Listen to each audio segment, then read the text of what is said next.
Mercredi 29 novembre 2023, La mission auprès des puissants. nous vous accueillons de nouveau sur votre chaîne, l'aventure dans la parole.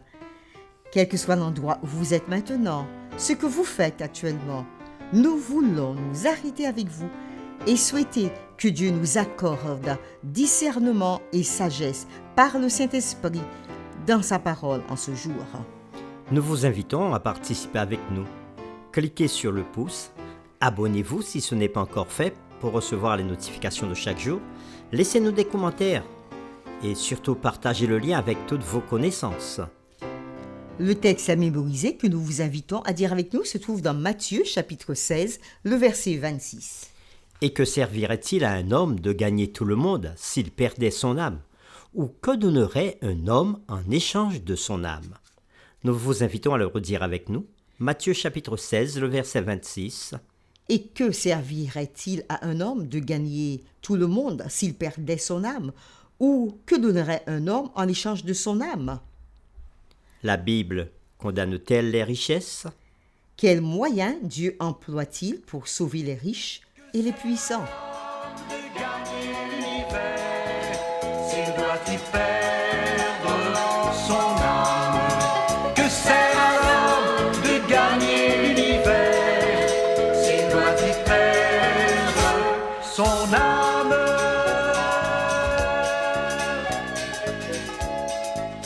Les réflexions de cette semaine nous aident à répondre à ces questions. Et aujourd'hui, nous le ferons avec la séquence. La mission auprès des riches. Nous vous invitons à lire avec nous Matthieu chapitre 19, les versets 16 à 22. Et nous répondrons à cette question. Quelles leçons pouvons-nous tirer de cette histoire dans laquelle, contrairement au cas de Nicodème, Jésus n'a pas été accepté? Et voici, un homme s'approcha et dit à Jésus. Maître, que dois-je faire de bon pour avoir la vie éternelle? Il lui répondit. Pourquoi m'interroges-tu sur ce qui est bon? Un seul est le bon. Si tu veux entrer dans la vie, observe les commandements. Lesquels, lui dit-il. Et Jésus répondit. Tu ne tueras point, tu ne commettras point d'adultère, tu ne déroberas point, tu ne diras point de faux témoignages, honore ton père et ta mère, et tu aimeras ton prochain comme toi-même. Le jeune homme lui dit. J'ai observé toutes ces choses. Que me manque-t-il encore? Jésus lui dit. Si tu veux être parfait, va, vends ce que tu possèdes, donne-le aux pauvres, et tu auras un trésor dans le ciel. Puis viens et suis-moi. Après avoir entendu ces paroles, le jeune homme s'en alla tout triste, car il avait de grands biens. Après la lecture de Matthieu chapitre 19, versets 16 à 22, répondons donc à cette question. Quelles leçons pouvons-nous tirer de cette histoire dans laquelle, contrairement au cas de Nicodème, Jésus n'a pas été accepté? L'interaction de Jésus avec le jeune homme riche montre à quel point la richesse peut être dangereuse. Considérez ces paroles, qui se trouvent dans Matthieu chapitre 19, le verset 24. Je vous le dis encore, il est plus facile à un chameau de passer par le trou d'une aiguille qu'à un riche d'entrer dans le royaume de Dieu. Ceci, bien sûr, ne signifie pas que les riches ne peuvent pas être sauvés, mais seulement s'ils ne font pas attention, leur richesse peut vraiment être un obstacle au salut. En fin de compte, les riches et les pauvres sont confrontés au même sort, la tombe. Cela signifie que les riches ont désespérément besoin du salut, tout comme toute autre personne. Quoi que l'argent puisse acheter, il ne peut acheter une exemption de la mort. Cette exemption n'est qu'un don offert gratuitement par Jésus à quiconque le confesse par la foi. Je suis la résurrection et la vie. Celui qui croit en moi vivra quand même, il serait mort, dit Jésus dans Jean chapitre 11, le verset 25. Lisons maintenant Luc chapitre 19, les versets 1 à 10, et nous répondrons à la question suivante. Qu'est-ce qui fait la différence dans cette histoire, contrairement à celle sur le jeune homme riche? Nous lisons Luc 19, verset 1 à 10. Jésus, étant entré dans Jéricho, traversait la ville. Et voici, un homme riche, appelé Zachée, chef des publicains, cherchait à voir qui était Jésus. Mais il ne pouvait pas y parvenir à cause de la foule, car il était de petite taille. Il courut en avant et monta sur un sycomore pour le voir, parce qu'il devait passer par là. Lorsque Jésus fut arrivé à cet endroit, il leva les yeux et lui dit : « Zachée, hâte-toi de descendre, car il faut que je demeure aujourd'hui dans ta maison. » Zachée se hâta de descendre et il le reçut avec joie. Voyant cela, tous murmuraient et disaient : « Il est allé chez un homme pécheur. » Mais Zachée, se tenant devant le Seigneur, lui dit : « Voici, Seigneur, je donne aux pauvres la moitié de mes biens, et si j'ai fait tort de quelque chose à quelqu'un, je lui rends le quadruple. » Jésus lui dit : « Le salut est entré aujourd'hui dans cette maison, parce que celui-ci est aussi un fils d'Abraham.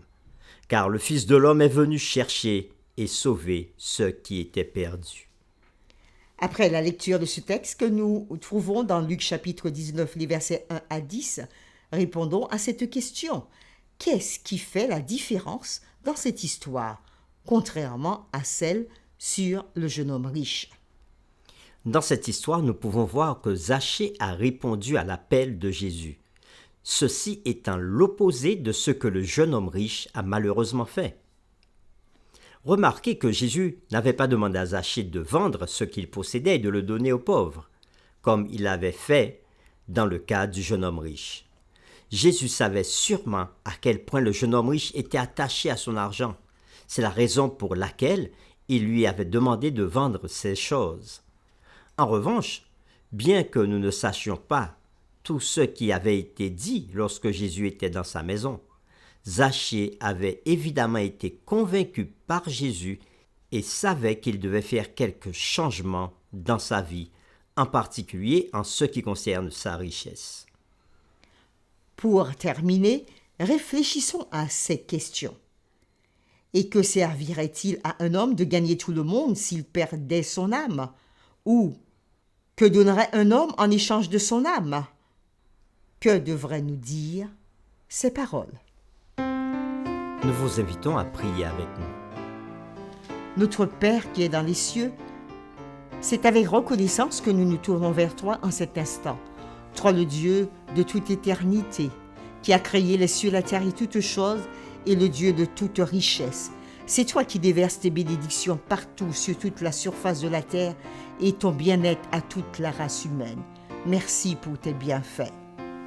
Merci Seigneur, aussi pour ta parole qui nous montre à quel point nous devons renoncer à certaines choses pour te suivre. Et nous avons vu 2 histoires. Le jeune homme riche qui avait beaucoup de biens et qui était attaché à ses biens, qui vint vers Jésus pour lui demander ce qu'il devait faire pour avoir la vie éternelle. Jésus lui dit de vendre tout ce qu'il avait et de distribuer l'argent aux pauvres. Et à l'opposé, il y a Zachée qui attend Jésus. Et lorsque Jésus arrive, Jésus lui dit qu'il veut demeurer dans sa maison. Et Zachée, comprenant le message de Jésus, dit à Jésus : « Je donne aux pauvres la moitié de mes biens. Et si j'ai fait du tort à quelqu'un, je vais lui rendre le quadruple. » Oui, Seigneur, Zachée avait compris le message que tu voulais lui donner.